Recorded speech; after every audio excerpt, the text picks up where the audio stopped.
আজ এমন একজন ডাক্তারের কথা বলবো, সেটা না বললেই নয়। কলকাতা মেডিকেল কলেজ থেকে এমডি ডিগ্রিধারী এই ডাক্তার। ভগবান এনাকে পাঠিয়েছে সাধারণ মানুষের দূত হিসাবে। যাদের 5 টাকা দেওয়ার সামর্থ্য থাকে না, তাদেরও সম্বল এই ডাক্তার। প্রতিদিন 300 থেকে 400 জন এই ডাক্তারবাবুর কাছে আসে ডাক্তার দেখাতে। গত 44 বছর ধরে এইভাবে গরিব মানুষের চিকিৎসা করে আসছেন এই ডাক্তারবাবু। সিএনএন নিউজ থেকে ইন্ডিয়ান অফ দ্য ইয়ার পাওয়া এই ডাক্তারবাবু। এই ডাক্তারবাবুর কথা সকলেরই জানা, আশা করব। ডাক্তারবাবুর নাম শঙ্কর গৌড়া।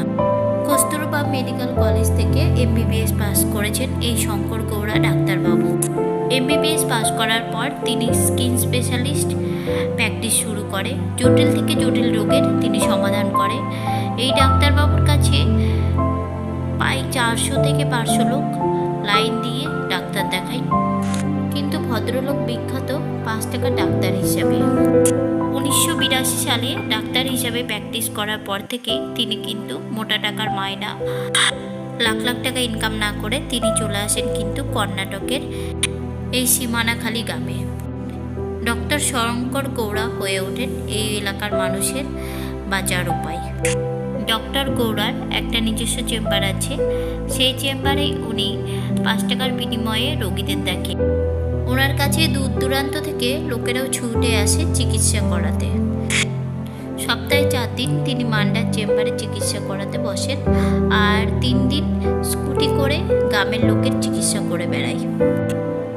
একদিন তিনি মিষ্টির দোকানের সামনে রোগী দেখতে বসেন। সেদিনকে প্রায় 200 থেকে 300 জন মানুষ লাইন দিয়ে তেনাকে দেখায়। এটা একটা আশ্চর্যজনক ঘটনা। যাদের 5 টাকা দেওয়ার সামর্থ্য নেই, তাদের তিনি বিনামূল্যে চিকিৎসা করেন।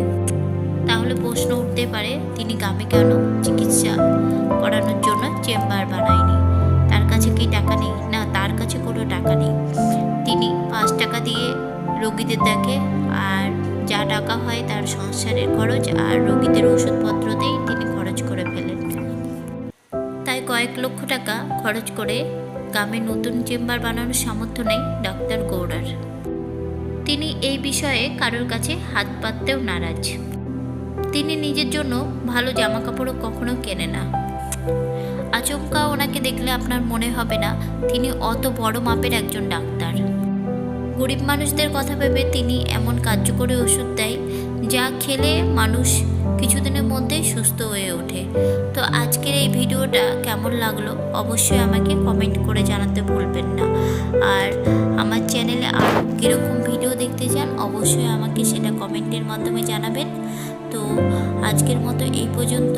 সকলে ভালো থাকবেন, সুস্থ থাকবেন। আর যদি ভিডিওটা ভালো লেগে থাকে তবে অবশ্যই আমার চ্যানেলটি সাবস্ক্রাইব করে পাশে থাকবেন।